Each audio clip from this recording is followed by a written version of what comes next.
welcome to another episode of Beyond the Black Rims. I'm Mars Girl. I'm Josh Knight the First. This is Season 6, Episode 16. Or Episode 134 if you're counting. Hey, good to see you everybody. Glad to be back at a regular day and a regular time. I know that we've been kind of back and forth on Wednesdays.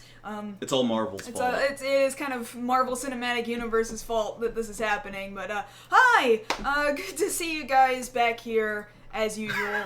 I'm sure Cosmetic Cutie will be happy somebody is still referring to me as Underoos in the chat. Oh, yeah. That's great. She'll love that when she sees that later. So, how are you? I'm full of pizza. Oh, go see, I was asking them. But good, you're full of pizza. So, what's happening? Well, pizza's good. Those things happening. That's a thing. You know, I do have to thank one more time, Keith, who, you're not going to be able to see this because it's going to disappear, but, yeah, this Baja Blast came with a large pack of Baja Blasts. Keith is a Patreon contributor, sent me a whole bunch of goldfish and pretzels, and, Assassin's Creed Syndicate for PS4, and the guide for Assassin's Creed Syndicate for PS4. And for Borderlands 2. 2, and, like, just, dude... Thank you. That's being a G. That's awesome. And man, now I really have to power through the Assassin's Creed series. Yeah, good luck with that. I know. Kind of funny considering this week's stories. Yeah. What? Do you want to just skip to saying? No, I don't want to skip ahead. Okay. You gotta ask me the thingy. What? Which thingy? What's going on? I did ask you what's going on. Ask me again. Well, other than the pizza, what's going on? It's kind of a funny thing. Neither one of us expected this. We're watching anime again. It's the weirdest thing. It is kind of weird. I suppose that is all because of the kind of people we hang out with who have kept up with more regular anime a bit better than I have. Like, Keith, the guy who just sent me this Baja Blast, he's got me reviewing Haibane Renmei, which was from 2002, and that video should come out within the next 2 days for you Patreon contributors, by the way. But yeah, that shows you how behind... Well, that's more... you know, in the past, but we've been actually watching recent stuff. Yeah. Which is surprising, because we've been kind of out of the loop. Like, the last thing we kept up with was what, like... One Punch Man? One Punch Man, yeah, and before that, what, like, seasons 1 and 2 of JoJo. Before Stardust Crusaders, but now... we're back to, what was it? We've just finished Erased. Yeah. Very good anime, you know, fairly short. And then we just started watching last night My Hero Academia. Academia.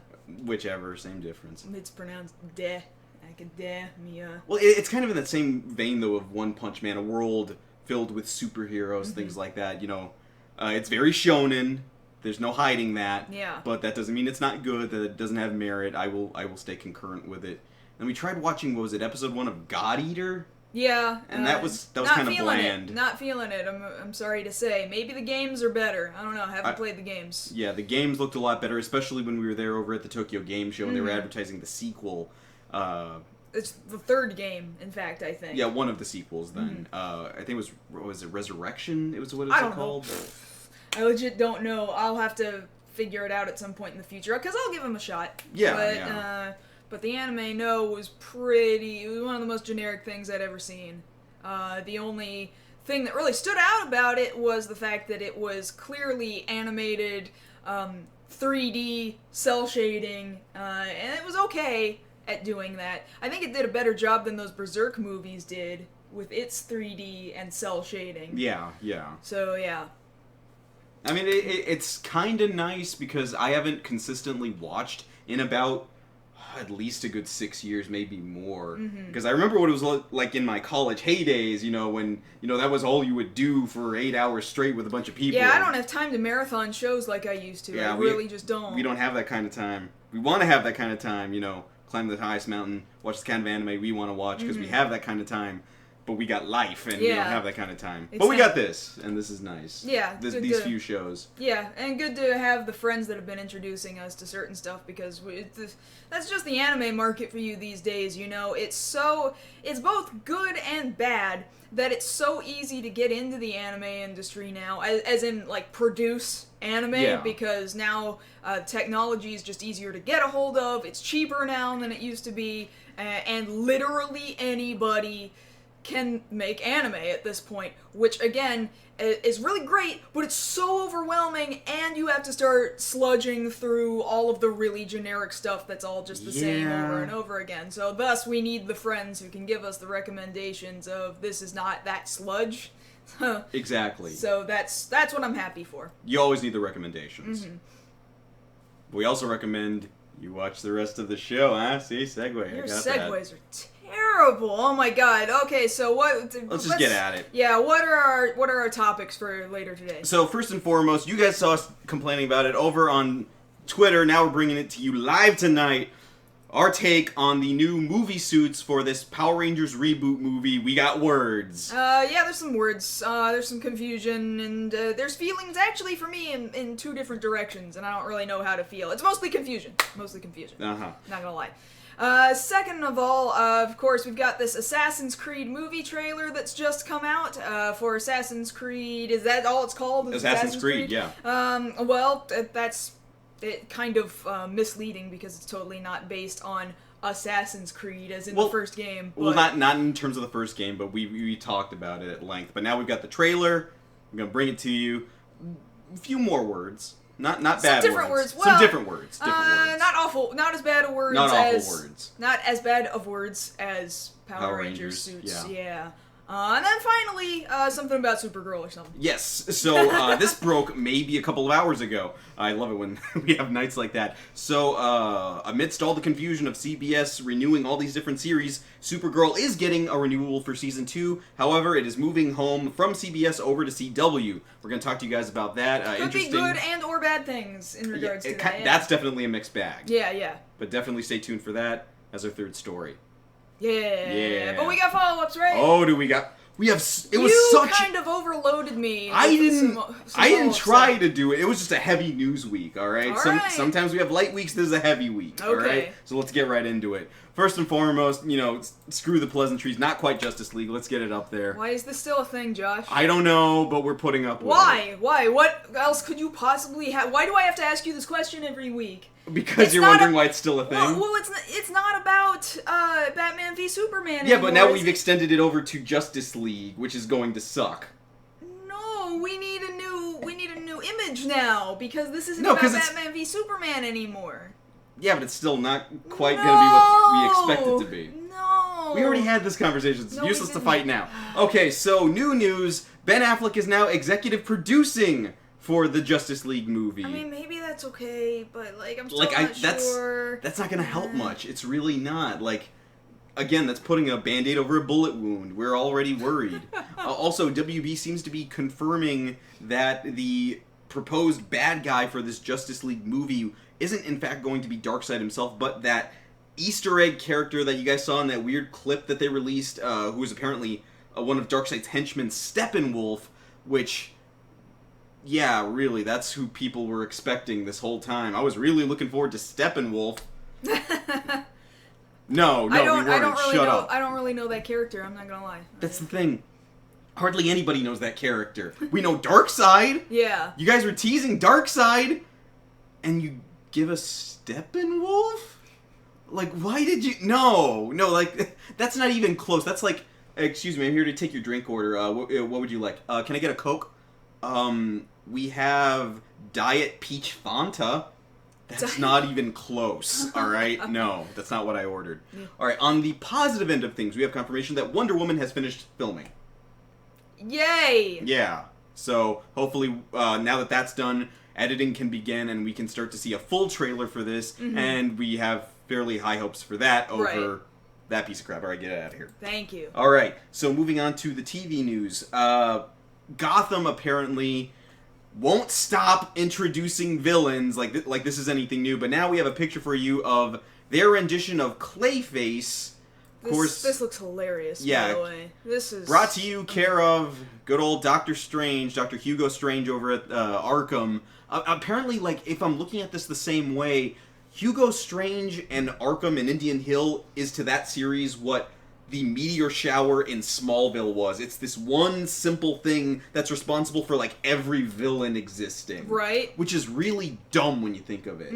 It's really dumb, it's oversimplified, and you're gonna have everybody before Bruce even has an octave drop in his voice. Like, why? Why? Yeah, they're throwing way too much at you when really it could be just a good suspenseful cop story in Gotham for a few Which they years. could have done. They really could have done that, and not really not even happened. close. No. Okay, I'm leaving. Yeah, get it out of here. Okay, and then on the interesting side of the thing, Sci-Fi has decided to go ahead and take the Krypton series to pilot.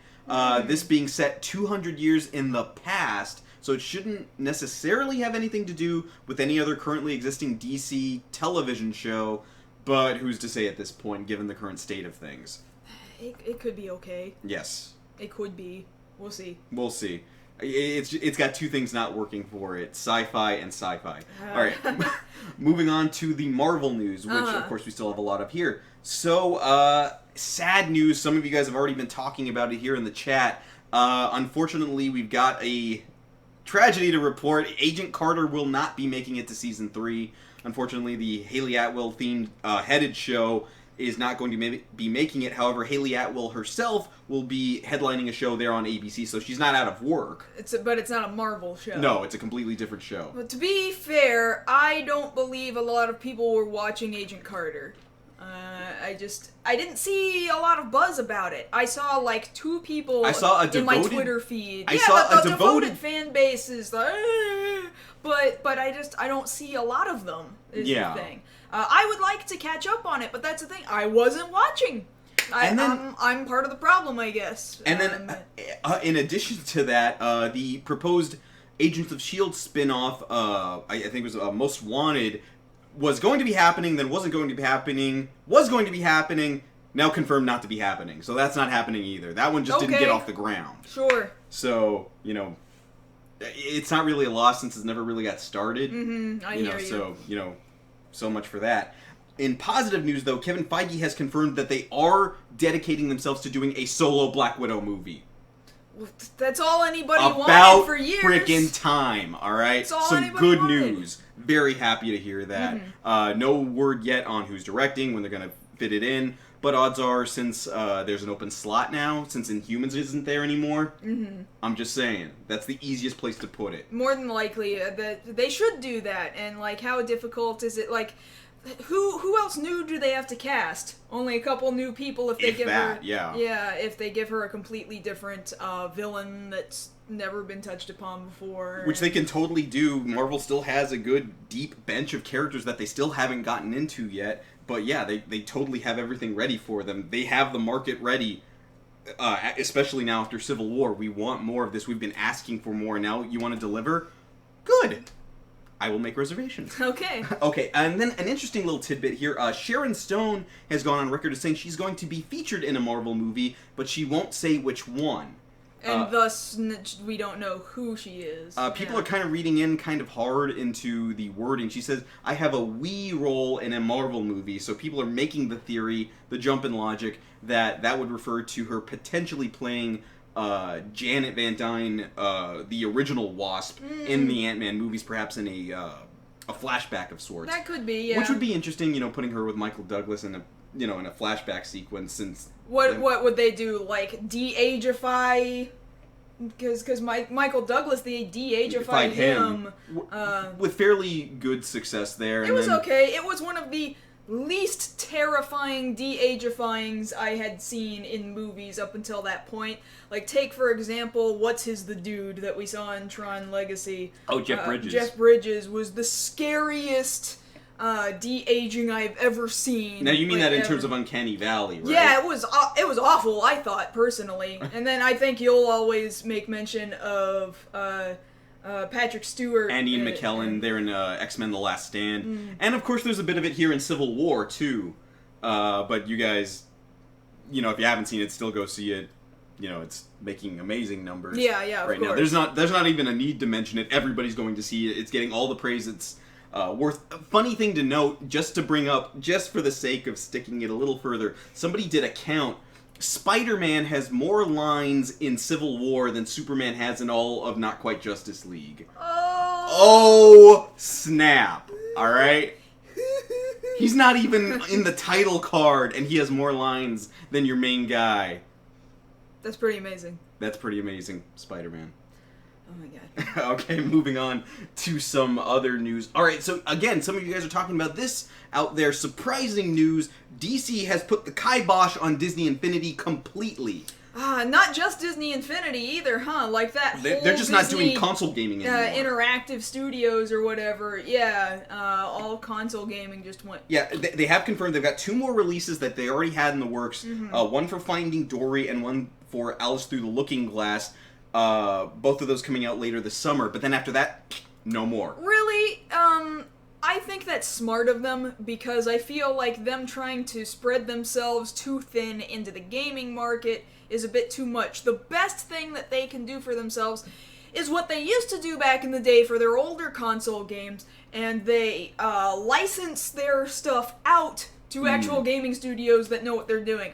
Virgin Interactive back in the day did The Lion King for Super Nintendo and Genesis, licensed Capcom to produce the Aladdin game for Super Nintendo. You know, it's, like I said, just license it out to a really good game production studio, and I don't think there's going to be a problem. Like, I'm not too heartbroken about it. But some people are really upset. Like, I have friends who just this past Christmas used most of their Christmas cash to get more figures. The figures were okay, yeah, but to be honest, they're just not gonna break past the amiibo market, nor are they gonna break past, like... Skylanders? Skylanders, well, it's still going. It's still going for some reason, and then Lego Dimensions, you know, they cut into their share. They just pick up licenses, and so despite the power of Disney, I think it was too much of the company doing an overreach and not. Again, you could have made Disney Infinity and maybe had somebody who developed Skylanders or Lego Dimensions or something like that. Then develop your games and your toys. Disney doesn't want to be holding on to this big old backlog of toys. That probably aren't moving as many items as they thought they were. Like, they were selling, but I don't think they were selling as much as they wanted to be selling because they're Disney. Like, they have their own expectations way too high. Yeah. That's what I think happened. Yeah, I would agree to that. But, you know, so long Disney Infinity, I guess you can still keep the figures as nice figures. Yeah, they're cool. Okay. Moving on to some other news here. So, this past weekend, Overwatch, we had the open beta for everybody to play. There was some issues with the game on PC being a little buggy for logging in, but apparently that got fixed. And then, of course, due to demand, they extended it out to late Monday into Tuesday. Apparently this is looking very good for the game to come out later this month. Apparently there's another new little thing at GameStop if you pre-order, you get a little Winston figure, the monkey. That's cool. It's too bad that I don't like GameStop. Now you played for a second as well as I did. I did. What was your impression of it? Pretty and smooth Team Fortress 2. I mean, that's not like that's bad, because I like Team Fortress 2. It's just I didn't feel like it was doing anything really new or innovative, which maybe wasn't what I've said. Like, I didn't expect it to do anything new or innovative, but it's got a whole lot more of these pre-rendered, really super good character developing story pieces. Yeah, which they've been pushing a lot now. And so I'm wondering, is a full game going to give me more character development? Or is it just going to be like Team Fortress 2? Because Team Fortress 2, like, it's all a joke. And they have a bunch of pre-rendered stuff for each one of these characters too, but there's not a story. Yeah. They later on release little bitty joke vignettes, but it's not a story. So with Overwatch, I would like to have an overarching story with all of these Which there is. Heroes. But apparently it's in all these little places that you kind of have to see, they've wedged it in there, the story of what Overwatch was, what it became, I forget the name. The term was in my head over until just now. This crisis that they were facing that made it necessary for Overwatch to come into existence, and how it crumbled, and how these heroes are all getting along after. Yeah, I mean, it would just be nice if it was really in your face during gameplay. Yeah. I just wanted. That's how I want it, really. All right. In other news, coming out of Disney Lucasfilm, so we have for you guys a look at.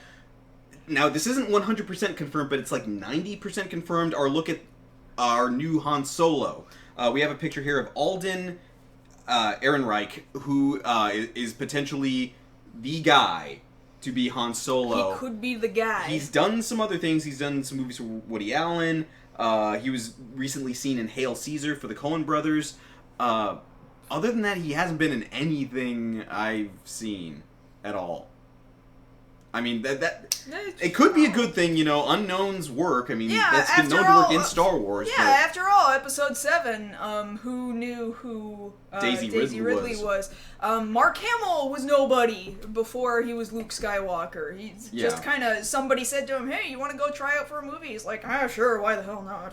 He kind of wanders on stage. And then it's the rest is history. Yeah. That's how that works. Okay, so...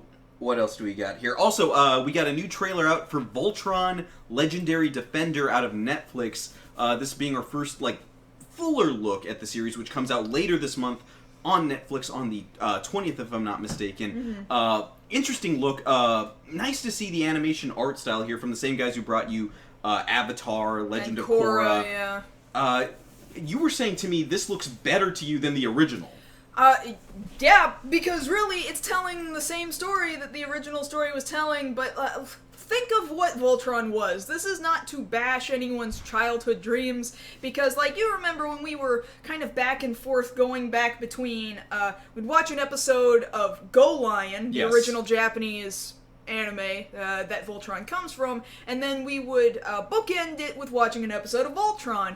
And the corresponding episode. Realize Go Lion tanked in Japan because it was sitting there in the middle of the 80s where about 85% of the anime was just giant robot mech series. Everyone wanted to cash in on giant mechs, and it was bad, and then we took it and then we turned it into our own big thing, and it was cool, you know, but it was still so, you can't help but look at it now and say, no, this was pretty cheesy. Yeah. It's just what it was. But this trailer seemed to accomplish the exact same thing, but actually give it development. Yeah. It looks more I kind of look at it the same you know? way that I looked at the reboot for Thundercats. Same deal, where they've given it some more depth. No, it's pretty much completely and utterly different.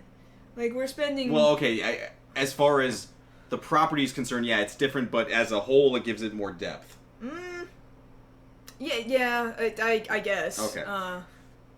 So yes, that's the thing. Go check it out later this month on Netflix. Also, interesting news coming out of Japan. So Dragon Ball Super is airing right now. An interesting thing to see is this next arc coming up in the series, if you guys are keeping up with it, we'll see the return of fan favorite character Future Trunks, which we have a picture of here. I guess we do. Yes, we do. Yeah, Future Trunks. And there he is. Kind of small, but... He more or less looks the same. His hair is kind of bluish rather than purplish, but... Yeah, and he's buttoned up his jacket, and his shoes are just slightly different color. I mean, but other than color scheme being slightly off, that's Future Trunks. That's the Trunks we all know. Yeah, so I'm kind of wondering, because in the course of Dragon Ball Z, of course, he announces... oh no, now that I'm here, things are, different now. Okay, I guess I'm gonna go back to my future, where my future is screwed, but I hope you guys don't screw up your future. So my question now is, did that continue? Is he basically not just Future Trunks, but Alt-Universe Trunks? Well, they're saying, again, he will be the harbinger of bad news. I'm here to warn you guys about another big bad. How because can you things do shifted. that? Yeah, because things shift, and so when he goes back to his place, it's going to be different, right? Well, I imagine, because the way it works there, if you remember how that worked in the series, he went back to his own time, and then he beat the Cell that was there in his time, who hadn't completely powered up yet. But that was before Beerus, that was before all this stuff, and now he's got to deal with whatever the timeline shift happened, because...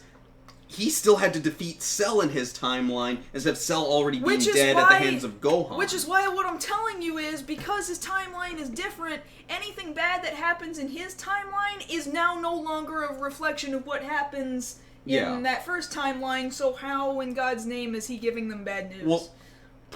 Well, it still came to pass. He was still right about the androids. They still showed up, just off by a few hours.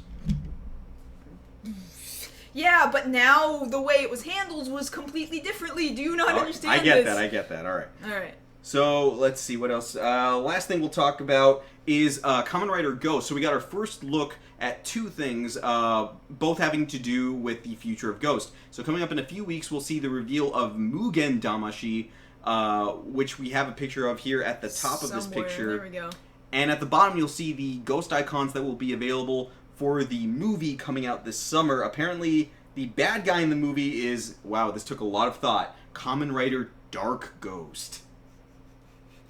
That's all they need to do. Just add the word dark in front of the name, and that's your new bad guy. Yeah, they're Japanese, Josh. It's simple. That for them, English sounds cool, and it's foreign to them, and, like, really all the same, though. It's like, honestly, it's like the difference between Yugi and Yami Yugi. Yeah. I think it's a culturally different thing entirely. Yes. Not a matter of brain power. But yes, up there at the top, you can see Mugen Damashi. He looks a little more simplistic than I thought he'd be, which is a little weird, but we'll probably get better shots of that once we get closer to the end of the month and the magazine scans start coming out. There's a lot more news we have that we can talk to you guys about after the show, but we really got to get into these stories. Yeah, for sure. So first and foremost, going from Eastern Tokusatsu to Western Tokusatsu, the Power Range, put them up there. I hope I'm picking the right one first. I think it's this one. Yeah, it's this one. Yeah. So there they are, folks! Straight out of Entertainment Weekly, you're looking at suits that are going to appear in the newest Power Rangers movie. And again, let me remind you guys, this is now no longer Mighty Morphin Power this Rangers, is Saban's Power Rangers. Yeah, so, man, what was this thing that you said? Who gave the interview, and what did he have to say about the creation of these This comes suits? from the production designer on the movie, Andrew Menzies, Menzies, for those of you who want to be sticklers about that. And I quote from the article, "It's tricky finding a new language for a superhero costume. Ours is an alien costume that grows on them. It's not man-made. You can't win everyone over, but we are trying to appeal to more mature audiences and gain new fans." I almost believe the alien thing growing to because they're not man-made. You know, Zordon gives them these suits, so they're not man-made. Yeah. So, okay, I kind of understand that, but I hope it's not like this alien, like it's freaking Venom and it grows up their body or something like that. But yeah, the scariest part of that is where he says we're trying to be appealing to more mature audiences. That's not what Power Rangers Like, you guys are ringing the death bells over here for everything the fans have been worried about you were coming from with this project, and here's the proof. Because you're looking at these suits, and, you know, I'll get out of the way just so you guys can see all of them there. Really clearly right off the bat, the one or two suits that look the most recognizable are the Red Ranger and the Pink Ranger over there, because their helmets still retain their individuality. When you look at the black helmet, the yellow helmet, and the blue helmet over there, they kind of all look the same. Yeah, and I'm not seeing that there is any influence by prehistoric creatures on these suits anymore. See, I had to go really, because I had that kind of time last week, and really zoom in on those helmets, and you can just barely make out something that might be similar to the designs on the helmet, but they're so molded, though, to the heads that you can't hardly see them. Like, you can tell, you know, that's the Tyrannosaurus there on the Red Ranger. Kind of. Yeah. Mostly. And then you can kind of see that the cut on the Pink Ranger's helmet is similar enough, but then you look at the Blue Ranger and it looks like he's got as much visor room as the Pink Ranger, and that's not the way that works. Yeah. And just to go ahead and make a comparison here, we pulled up a picture of some of the other Ranger suits that we've dealt with before here, just so you guys can look. Now, these are the movie suits from 1995. Now, mind you, this was from Fox, and this was done in-house. So the people who were working on the show helped work on the movie, and that's why the suits here look that much more recognizable. Yeah, they look buff, but they still look like... They look technical. They look technical, they look a little more muscular, but they still totally look like... Power Rangers. Yeah. And the thing about it is the colors are more vibrant. The whites pop off the suits. They went ahead and did the toyetic thing where they added the coins onto their chests, but we all got over that. It was a movie thing. Fine, let it go. And then, when you compare that to the original suits in the show, which we also have a picture of, just to compare that. Somewhere, yes. This one. Yes. Yeah. When you're comparing between those two suits, you can see clearly the thought process between, okay, we need to make this look a little more presentable for a movie. So that's how you got the 95 suits. And you can see the logic there, like, okay, fine. I see how we got there from that. That's fine. You can totally see that. But to go from this, the core of what it was, of course, the suits brought over from Kyoryu Sentai Zoo Ranger to what we're looking at today. How did you get there? I don't even hardly get the thought process. I mean, I think you're really trying to push this whole, oh, well, it's alien, it's out of this world, it's not supposed to look normal. Yeah, but you want it to look heroic. These guys, all last weekend, we saw the comparisons of people saying, number one comparison, they look like friggin' Tony Stark made them. Yeah. The second thing, especially I see it on the Black Ranger and the Blue Ranger there, they look like they jumped out of Mass Effect 3. Mass Effect 3, Blue looks like the Guyver to me, and yes! I came up with the idea myself, but I'm not the only person who saw it. Came to that conclusion? Lots of other people came to that conclusion. Furthermore, if I can kind of turn sideways, I can't see the feet through my chair. Maybe you can turn sideways. Wait, if I can... Yeah, you can kind of see, sorta, there's heels going on the ladies' feet that is super impractical for fighting. You might want to be like, I can walk and I can run in heels. But no, Josh, do Power Rangers moves in heels. No, they don't. They all have the same ridiculous. base boot design. Because it's easier to maneuver in. And the thing about it is when you put heels on that costume, you're not telling me you did that because it was functional. You're telling me you did that because you wanted to emphasize the sex on the... Yeah, you wanted to emphasize gender between both yellow and pink, both in the heels, and making sure these suits are real form-fitting to their chests, which, admittedly, there's only so much difference between that and then these suits here. Yeah, because you can see... they've got chest plates that were molded to their breasts somewhat. They fit in there. These seem maybe this much more functional, perhaps. Well, it just seems tolerable in comparison because it's not nearly as form-fitting. This looks more like armor, whereas this looks... I guess, yeah, if that's what you wanted us to come to, alien, then yeah, great, you win. I see aliens. I see alien boobs, is what I see. But I don't... that's my biggest problem. I don't see the Power Rangers. Yeah. I don't... I was looking at... Of all places, everybody's gonna get mad at me, but yeah, I looked at 2chan, and I found, they've got some... To see what they think about this. this. They've got some Tokusatsu forums, and nobody looked like they were getting especially angry, but they were definitely noting comparisons between what Americans will do with these designs, these and concepts, and what the Japanese will do, and they were asking questions like, have the Americans seen Sentai? They really didn't know if the Americans knew where this came from at all. They were making comparisons between other American superhero teams that don't necessarily look like they're ready to go into their partnerships with one another, fighting alongside one another from the get-go. Our superheroes don't look similar to one another.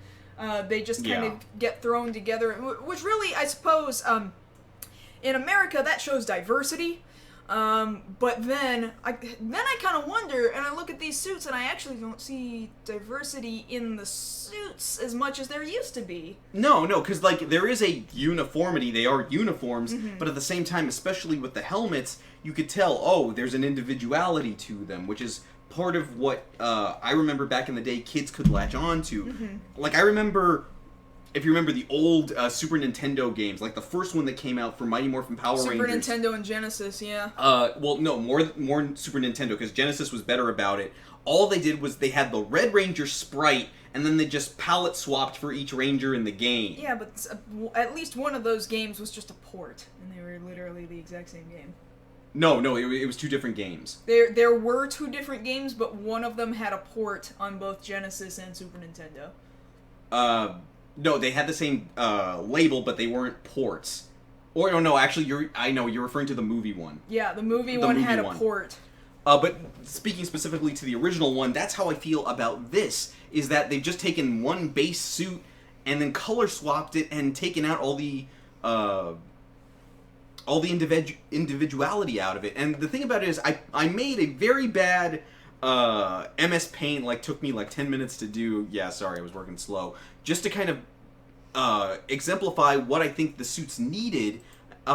Just adding a little more white to the costumes, just so you guys can see that, makes all the difference. It brings out the colors. Mm-hmm. You know, the colors, Duke, the colors. These guys need to be more pure than what they are, because the whole thing that we brought up before with other tokusatsu, or really any other adaptation, is when you're trying to focus so hard on, yeah, I like this as a kid, but I want it to be for me as an adult, you kind of miss the point here. Yeah, these guys... Yeah. Whether you're looking at it as Power Rangers or you're looking at it from the aspect of Super Sentai, the whole concept of this is a pure sense of justice. Mm-hmm. Something to instill in kids for them to aspire to. They're not supposed to be dark and gritty. They're supposed to be the ideal. They're basically getting the concept of what Superman is supposed to be. Right. He's not supposed to be somebody you identify with. He's somebody you aspire to. The Power Rangers weren't supposed to be, or rather Super Sentai, they're not entirely supposed to be people you identify with so much as I want to be like that one day. When I get there, I can be that. Yeah, yeah. You know, I remember thinking that as a kid. You know, I was 8 years old when the first episode aired, and I remember thinking, when I get to high school, I want to be like that. I want to be like Billy. Mm. And then, you know, that helps mold and shape a person's thought process and way of seeing things. With this, like, what message are you trying to get across?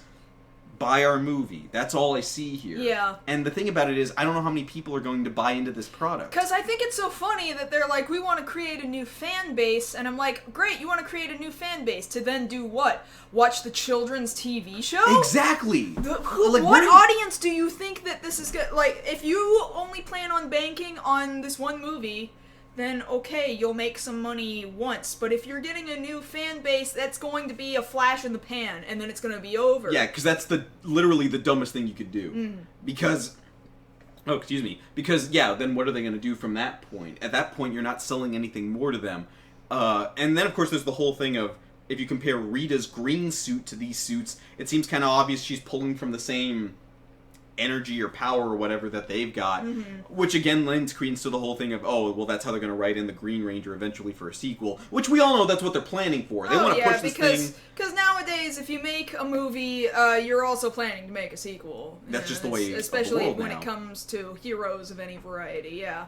But with this, I can't give my stamp of approval for the look. Now, that's nothing to say of what footage will actually look like when these guys are actually because it's just fighting. It's just so funny, because it's exactly like what I said about Rita. If I didn't know these were Power Rangers, maybe I would think these suits look kind of cool. If they were supposed to be somebody else, on some other kind of heroes. Like, they're not a disgusting design for somebody, but they're not the Mighty Morphin Power Rangers. Power Rangers, no.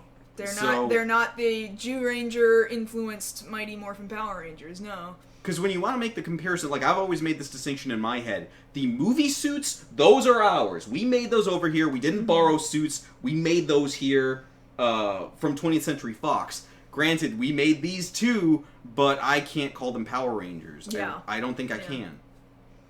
Okay, that's it. No, sir. I don't like it. I am done with this. All right, get it out.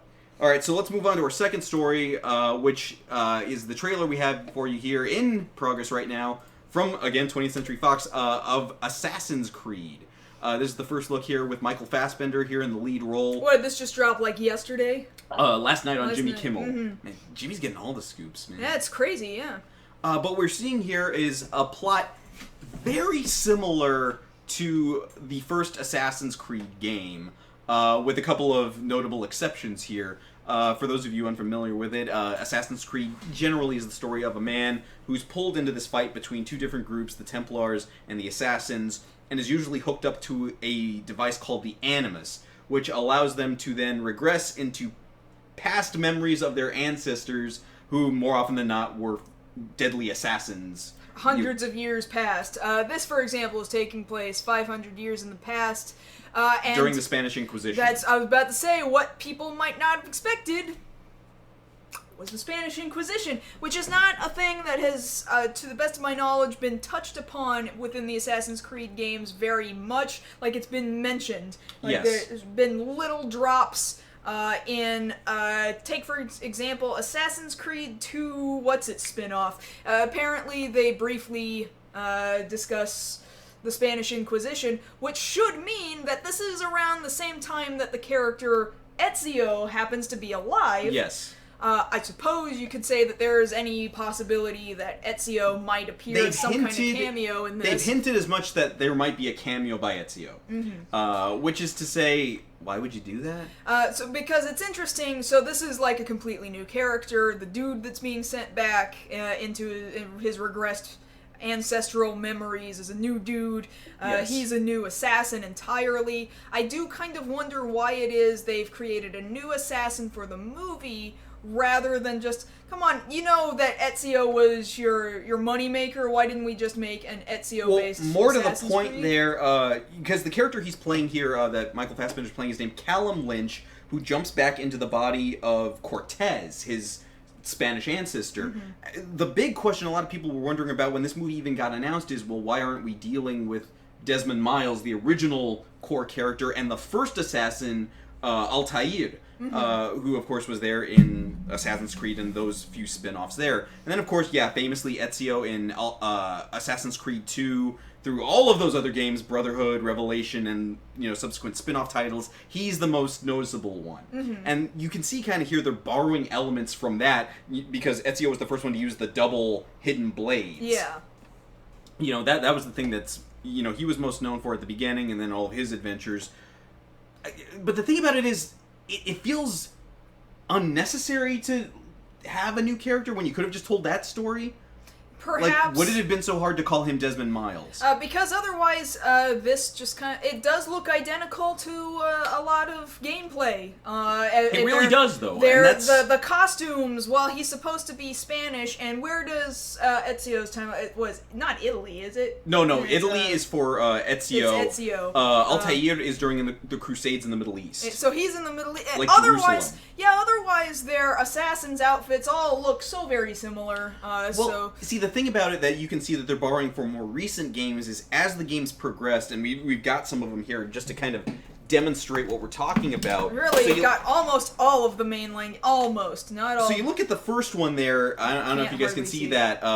Ezio's costume is almost white. Yeah, almost completely white. Then you move on to, or Altair's, I should say. Ezio's costumes, there's a little more black in them as he gets older. Then you got Connor in white there. But then by the time you get to Syndicate, everything's super dark. Super dark and black. And here with... I need to marathon through these, by the way. You really should. And again, thank you to Keith for that copy of Assassin's Creed Syndicate. So. But once you get to, Black Flag and Syndicate, the costumes have turned black, more or less. Which makes sense for, stealth purposes. But at the same time, the core of the characters, I always thought it was the white. I'm seeing if they don't show him diving into a haystack, this movie will stink. But it looks like he's about to, though. Yeah, he jumps off right here at the end, and we don't see where he lands. The leap of faith, yeah. Yeah, we don't see where he lands, but surely it's a haystack. It's gotta be. He has to land in one haystack, and I'm fairly certain he's going to land in a haystack. Yeah. Or at least hide from people in one.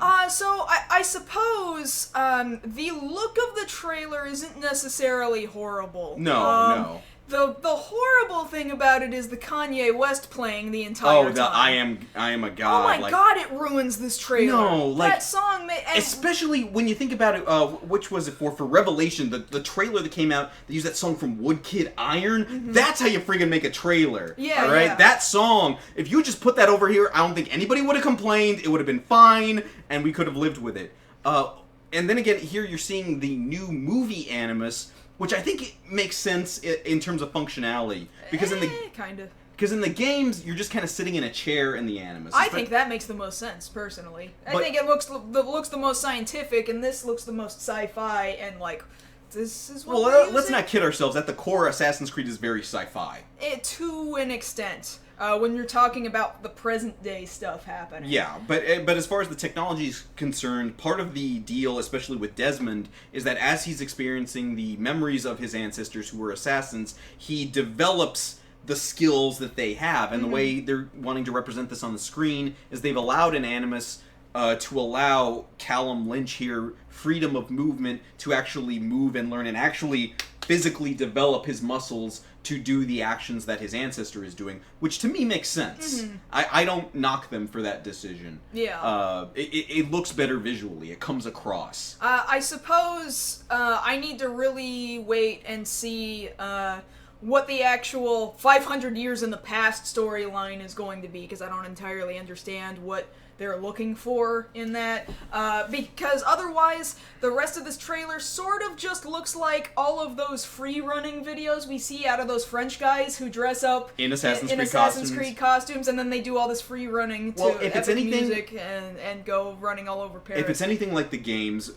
this company, you see their symbol there, that's Bergo symbol, they've gotten a hold of Callum Lynch to look through the past, through his ancestors' memories, to find artifacts of a certain kind that will lead to a treasure that leads to some stuff that may or may not lead to the end of the world or the saving of the world, depending on how close they're keeping to the story of the original games. I imagine it's got something to do with that, looking for treasure. Yeah. Or something to that effect. That'd be the easiest way if you wanted to simplify, dumb it down, and not have to deal with the hella sci-fi aspects of it. Because once you get to Assassin's Creed Revelations and then Assassin's Creed 3, yeah, then you're kind of like, what? Like, come on. Like, I thought I was just killing people. And then it's like, no, there's like, we're dealing with gods and aliens and like the sun. And like, I don't think anybody's going to want to put up with that. Who isn't already familiar with it. Let's put it that way. Yeah, I understand. But I don't hate it. I get the feeling that this definitely reeks of we're going to do more Assassin's Creed. Oh, they movies. absolutely want to make more movies out of this. I'm not gonna pretend they don't. I'm not going to yet say that this looks good. In fact, it looks generic in the sense of I have already seen so much Assassin's Creed that looks like this, and Ubisoft won't stop pumping out Assassin's Creed. Except they did this year. To make a movie, stupid? Fair enough. Are you kidding me? They put out an Assassin's Creed this year. Okay, they did put out an Assassin's Creed this year. You got me. Don't Ubisoft, lie to me. Ubi Sly. All right. So yeah, this comes out this Christmas. I'm probably gonna go see it. This will probably be the excuse I finally use to finish my Altair costume that I've had on the back burner for like a year or two now. Probably like 2 years now. Something like that. I have all the pieces. I just need to make it. This will probably push me to actually finish one of these games I have. At least finish finish the first one. Yeah. Although the first one's gameplay is kind of, but once you get up to Syndicate, the all the glitches in it are like awesome. I'm falling through the world. This is amazing. People are The movie needs people spawning out of the ground for no explanation. It'll be nice if they talk about the Animus glitching at some point. That would be nice. That would be very funny. Okay, that's enough of that. All right, so with the last part of our show, we're going to go ahead and talk to you guys about this new news coming out of... Sorry, I need to drag and drop this image in here. Supergirl! All right. So, we were wondering for a couple of weeks now whether or not Supergirl was in fact going to be picked up for a second season by CBS. Now, numbers-wise on CBS, they were making their ratings. They were doing very well for being its kind of show there on CBS, because they've got action shows on CBS, but they're all kind of the same kind of crime show. You know, you've got your ending person of interest, you've got all your different CSIs, NCISs, Scorpion, but this was the only big budget show they had on the network, and a lot of people were wondering, well, maybe that's going to be their downfall because it costs a lot to produce an episode. I would say that's probably it, because CBS is so used to old people watching who don't care about big flashy things and just want to laugh at the same old sitcoms that do the same old jokes for 50 years. And pretty much. How dare something actually be new and fresh and original on CBS? We got to get rid of this new thing. Yeah, so the thing about it is, you know, we all knew that this was going to be an interesting thing to watch, because when you brought this over to CBS, everybody was thinking, well, when this was first announced as a series, it belongs on the CW, because everybody's over there. You know, you got your Flash, you got your Arrow, you've got now Legends of Tomorrow, and it's over there, off in its own universe. Okay, fine. Can we at least have the crossover? Can we have a crossover? They gave us a crossover, which was done very well. And it served up. Barry's trying to work on his speed. He runs so fast, he jumped to another network, stayed there for a couple of days, and then Kara helped him run back. And that was all wrapped up in a nice little bow. But therein lies the problem, because they did that too well. And now because that was my complaint of, oh man, if they ever do a crossover, that means that the only way they can explain it is if this is an alternate universe where they have met up. And that's what they do. That's exactly what they did. Crossover. Well, now, how do you explain that now that you have the ability to... Do we keep saying that every time he visits her, it will only ever be in an alternate universe? Well, see, here's... Or how do you combine these two things? Because now, of course, the reason we're bringing this up is the fact that they have been picked up for Season 2, but now, like a lot of people figured, CW has swooped in, just like they did with Constantine, to an extent, and decided, yeah, we're going to go ahead. Yeah, Kara, you come with us. Come on home. Come on home. And now she's going to be over on the CW. So, for one thing, fans are like, yes, you saved it! Other fans are like, yes, you saved it, and you brought it over to CW! And then we're over here like, but how are you gonna explain it? Because, yeah, now that you've had the crossover, which, I guess that's the thing, they're a victim of their own success. Because I have this feeling, and this is all just me speculating, mind you, that they were eyeballing Supergirl the entire time while it was on CBS, and kind of hoping maybe one day they could just dream of pulling it over to the CW, right? But then in the back of their minds they were like, we're still not really sure that it will ever happen, so we better just do a crossover and kind of hope for the best. Yeah. And that was... They did it too well, like I said, and now you have this problem of, well, we created two alternate universes, and now it would only be smart to make it just one universe so that they could actually show up in one another's shows more frequently. Well, because the easiest thing to do is if they treat her... Because the thing about it, for anybody watching who's familiar with the comics, a lot of... her stories that they've been doing this season are actually a lot of borrowed Superman stories. Mm-hmm. You know, like, the one where she's got that alien attached to her face that makes her think of a more optimal world. Mm-hmm. That's a straight-up Superman story. A lot of the people she's fighting are straight-up Superman villains. So here, it's the question of if you're giving her aspects of Superman while still having Superman around, because that's the thing, it's not like Superman wasn't in this universe. He helped her out a couple of times. Yeah. We just never directly saw him.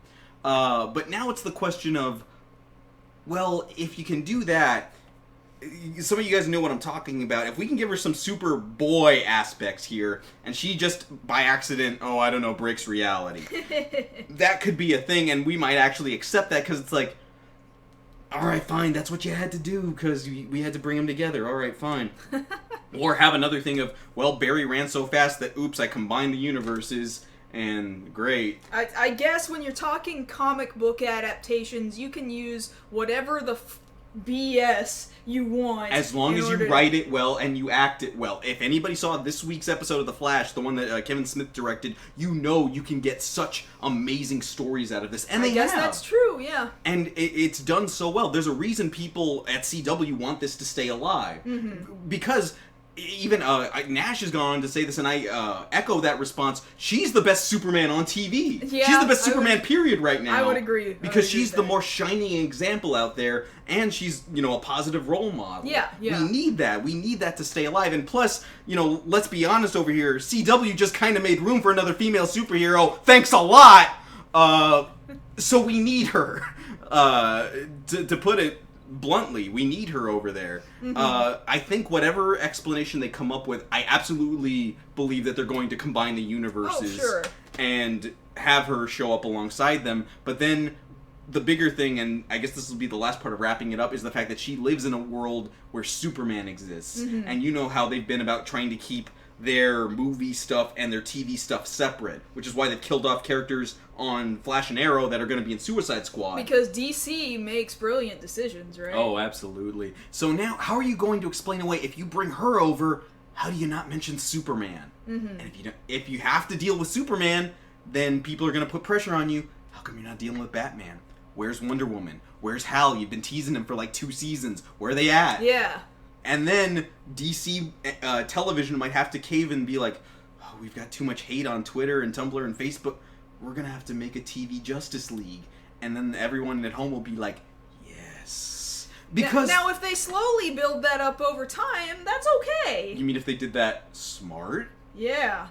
What a concept. Yeah, I'm not saying throw them all in the mix all together, like right this very second. I'm saying start doing this slow build-up, dare I say, the Marvel way, the way they were doing it through their cinematic universe over the course of years, and you could potentially build up something that people get really attached to over the course of time. I'm seeing there in the comments, if we basically pull a Crisis on Infinite Earths, and we can use that to fix the TV universe, that I'll accept that. Fine. There's some things problematic in the comics. We're not going to deny that. But if you use that to fix this, who knows, maybe even bring certain female characters back to life that shouldn't have had to die, then that would be nice. You're upset about things I don't understand because I don't watch all these shows. They killed Black Canary. I told you about this. You did tell me about this. It doesn't mean I'm mad. I comprehend. You don't have to. It just means we have to marathon. Not right now, please. I know, we're in the middle of a show. But yes, I think this is a positive thing. If we can fix it, basically the idea I'm having now is, since the Teen Titan thing seems to have fallen apart, the Nightwing thing seems to have fallen apart, Constantine is gone, but we've still got him in some form, at least in mention on Arrow. He showed up once, he can show up again. Now we're saving Supergirl. If we can just cancel Gotham, and then just put it all on CW. Even if you don't cancel Gotham, clearly Gotham takes place in a really in an alternate universe. Alternate bizarro world past, so these characters I doubt would ever interact with the characters on Gotham. So long as we never combine Gotham with these characters so long as Barry doesn't run fast enough, or Kara doesn't run or fly fast enough to end up on Gotham, we're fine. Yeah. Okay, I can agree to that completely. Yeah. Yes. But I think this is great news for CW. Some people are saying, oh, well, this is going to pigeonhole them as the superhero network. They're already the superhero network. Just buy into it. Why is that bad? They've got ratings. They've got some of the highest ratings for their nights for Tuesday and Wednesday. Mm-hmm. Let them have it. She'll save their Thursdays. I don't know. Let her. I'm done. I need to not be so mad. What are you mad about? There was nothing maddening about the story. I just use that as an excuse to still be mad about Black Canary. And about Power Rangers? And about Power Rangers. Power Rangers, alright. Yeah. I guess we're gonna wrap up the main portion of the show here then. I'm so glad everybody was here for us returning back on our normal time slot on Thursdays. So thank you for being here live with us. And you guys who are still here live with us, stick around. We're gonna do another half an hour. I'm gonna do Q&A stuff, because I love doing Q&A stuff with you guys. You have good questions. I like talking to you guys. You're good people. Yes. If you're not out here live right now and you're watching this at some later time that is not 9 o'clock Central on a Thursday night, you should be here. Yeah, come on. At 9 o'clock on Thursday nights here at youtube.com/MarsGirl/live, where you can hang out with all these other awesome people and then come join us in the Q&A, because Q&A is fun times, yes. Yes. But during the week, you can always talk to us about stories that we've talked about, or stories you think we'll find interesting. Over on Twitter, I'm at @JoshKnight1st. And I'm at MarsGirl. And that having been said, that's been tonight's episode of Beyond the Black Rims. We'll see you guys again next week. Bye! Bye! Bye! Bye!